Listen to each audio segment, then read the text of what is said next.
And I remember my sister coming to my room, and what she said was, "So you didn't get the PhD?" I was like, "Yeah, I didn't get it." And she was like, "Are you depressed?" Oh my God. That's when I laughed. I tried to not do anything that could, risk my life. I planned to swim. I was like, no, what if I drown? I had planned to learn how to ride a motorcycle. I was like, no, what if I get burned? I had planned to, to improve on my driving skills because, I was driving, I got a license. I was like, no, what if you get knocked?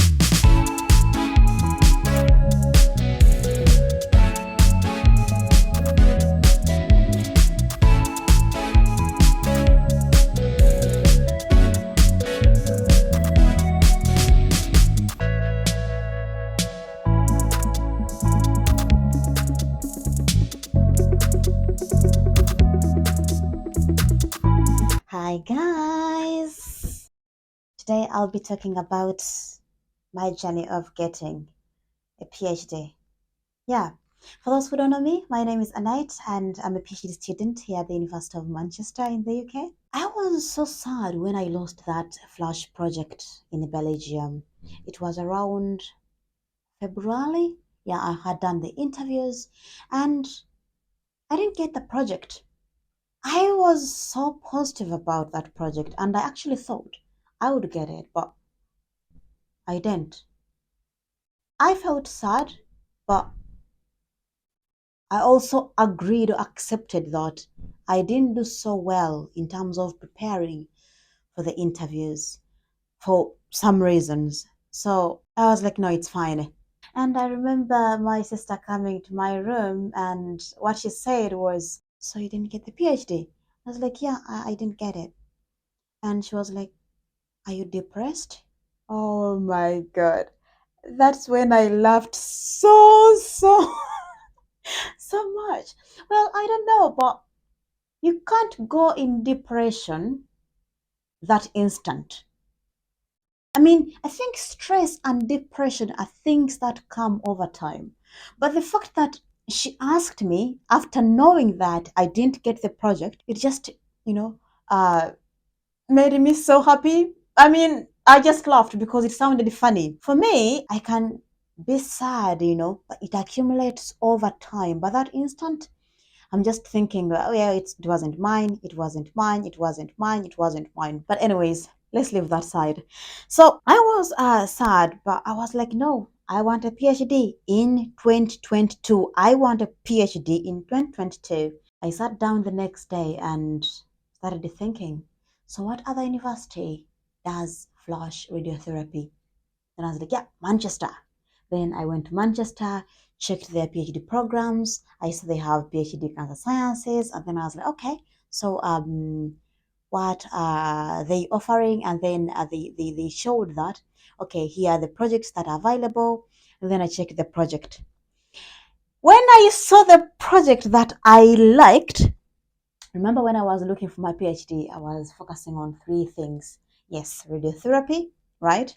And then in two types of, mainly two, three initially, but then I had to, narrow down to two. That is breast cancer or breast or brain cancer. So I saw the project. I think it was number three in line or number four. I don't remember, but it was about, radiotherapy, brain tumor, the immune system. It had all those elements that I was looking for in a PhD. And then I was like, oh my God, this is my thing. If it needs me to rob a bank, I'm going to rob a bank for the first time and I'm going to make news.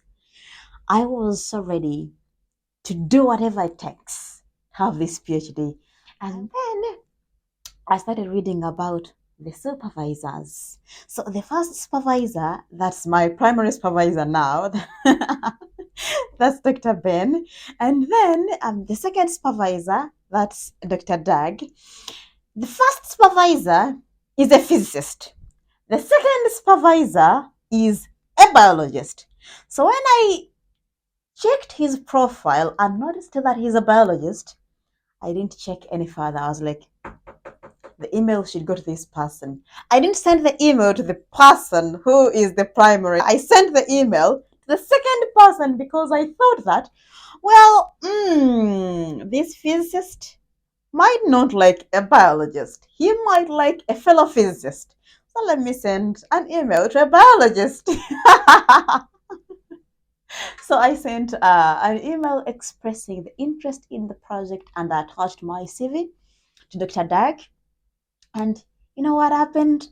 Sometimes, there are signs you can get when something is yours. There are professors that I've mailed and they haven't responded until now, actually.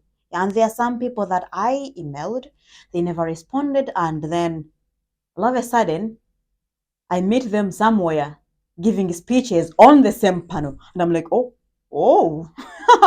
It's crazy. People are so busy. So it's not that whoever you're gonna email, they're gonna respond to you. But honestly, I'm just lucky. I know Dr. Dag right now. He's a very busy person, but getting his response, I think he had a good day on that day. So I emailed him today, and then the next day he responded, and I was like, "You're responding to me within 24 hours? This is incredible." I normally get responses from professors maybe within 2 weeks or something like that, but I got his response the day after. And you know what he did? When he was responding to me, he CC'd Dr. Ben. And I was like, oh my God, oh my God. I was like, Dr. Dag, why are you ashaming me? I didn't email him first because I knew he's a physicist. But now you are telling him that actually the student messaged me first. I felt like maybe it's like a shame that I didn't email the primary supervisor, but I emailed the second supervisor. But I was like, come on, that's a small thing. So I pretended that nothing happened. From that time onwards, I was in touch with Dr. Ben. He organized to talk to me. He asked me. I remember the first time we talked, it was about, getting to know me, what I've been doing, what I do, and then having that mini interview asking me about, the things I said in my CV, my experiences, my past research experiences. And yeah. So after that mini interview, he asked me to submit my application, which I did. I remember I submitted my CV, my personal statement, my transcripts, all my undergraduate and my master's transcripts, and then my graduation certificates and my passport and all the documents they asked for. If you're gonna apply, you'll definitely know what I'm talking about. And then I filled in the information of my referees so they could submit the references on my behalf. And that was all.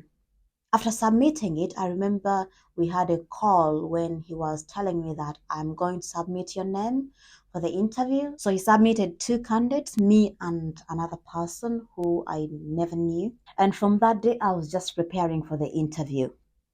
So how did I prepare for this interview? I think that would be a different video, but let me tell you what I did. So remember that I had lost that PhD project in Belgium at the University of Antwerpen. And the owner of the project, Dr. PL, had promised to give me feedback on how I had performed on the interview. I was so excited. So I got a call from him.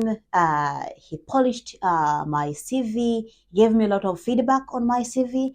I cut it down. It was 3 pages, and he was like, "No, make it 2 pages." I made it 2 pages, and I actually got that feedback before I emailed Dr. Dag because I sent my CV to him when it was 2 pages. Yes, so I used that feedback. What else did he tell me? Yes, he told me to always know about the university and what the university is known for and the things they do, various projects, research, and all those things. So I used that feedback to prepare for my interview at Manchester. So I think it was really helpful. So what do you learn from this? Whenever you fail an interview, always ask for feedback. Ask for feedback. Feedback is very good because you never know. For me, it was very helpful because I used that information to prepare well for my Manchester interview. So I did some, practices there, and then I prepared the paper. I was asked to present. I practiced with my friends, and yeah, the day of the interview, I remember it was 4th of April 2022. I did the interview, and then on 5th of April 2022, early morning, I got the news. Oh my God. Oh my God. Guys, I had never felt so happy in that year. It was just, the beginning of 2022, but that was my best day in 2022. I felt so happy. I felt like I was in heaven. I always wanted a PhD. I was so happy, and just knowing that you're gonna do something that you love, it was just feeling so good. And I remember jumping, shouting, dancing. I fell down, and I was just quiet there down, and then I remember shouting abruptly, and the kids, my landlord's kids, they came to our door, and the only thing I remember doing was to just pull the curtain over so it can close the entire door, because I was like, no, time for Annette. I don't want to hear anything. Time for Annette.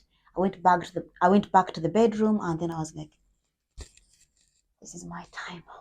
This is my time. I felt so happy. I felt so good. I felt so humble. I felt like, oh my goodness, I'm just living my best life or moment. I remember those, a few days after I got this PhD, whenever I went, I was so humble. I'm this jumpy person. I'm so jumpy, so talkative. So my friends were always like, Annette, what happened? You don't talk. I was like, no, I'm fine. The only thing I did, during that time was to raise my eyebrows. I'm fine. I don't know, but whenever I get something big or something that I've been fighting for a long time, I just feel so humble and, so down, and just be like, oh my goodness, things are working in my direction. I mean, the wind is blowing, para, parallel to my life. In the evening, I just took a walk. I came back home, and then I tried to not do anything that could risk my life. I planned to swim. I was like, no, what if I drown? I had planned to learn how to ride a motorcycle. I was like, no, what if I get burned? I get burnt by that hot pipe. Is it called exhaust or something like that? Yeah, what if I get burnt? I had planned to, to improve on my driving skills, because, I was driving, I got a license. I was like, no, what if you get knocked? I cancelled everything that could put my life in danger. I cancelled everything. I was so happy. I was so happy. Every person who saw me between April, and between April and um, September, they knew something was going on in Anity's life. I remember going to the university. I was so happy. I was always happy when I was teaching. But anyways, you see, always made me happy. Whether I was sad or not, I was always happy. But knowing that, I got a fully funded PhD, and then, going to meet my students, it was a combination of happiness and joy. And, all my days from that day were full of happiness and joy. And that's how I got my PhD. I think I should make a video of my interview experience, and yeah, that should come in soon. So I'm so grateful, so grateful to all the people who have been in my life, and all the people who have sacrificed their time to help me get a PhD. Like I've been saying, guys, I don't think there is anything else that I can do apart from studying and thinking, and just doing research and get paid. Yes, definitely getting paid for doing that. Yeah. So I'm so happy. Honestly, I'm so happy. And I can't wait to see, where life takes me in these remaining 3.5 years. For those who are looking for PhD projects, I advise you go to, yes, you can also use PhD Finder. It's also helpful, but I advise you to go to university websites and check the projects. And yeah, that would be the best thing from my point of view. And if there are people who are on YouTube or who are on various social media handles, who are PhD candidates at those universities, ask them. They know more than those, guys who are running PhD Finder. They know more than, any other person, who is outside the university or the institution. So ask those people. They know much about, various projects and various funding opportunities that are available. Yeah, so thank you and good luck. Don't forget to share, like, and subscribe. Woohoo! Jupiter. Jupiter. Jupiter. Jupiter. Jupiter.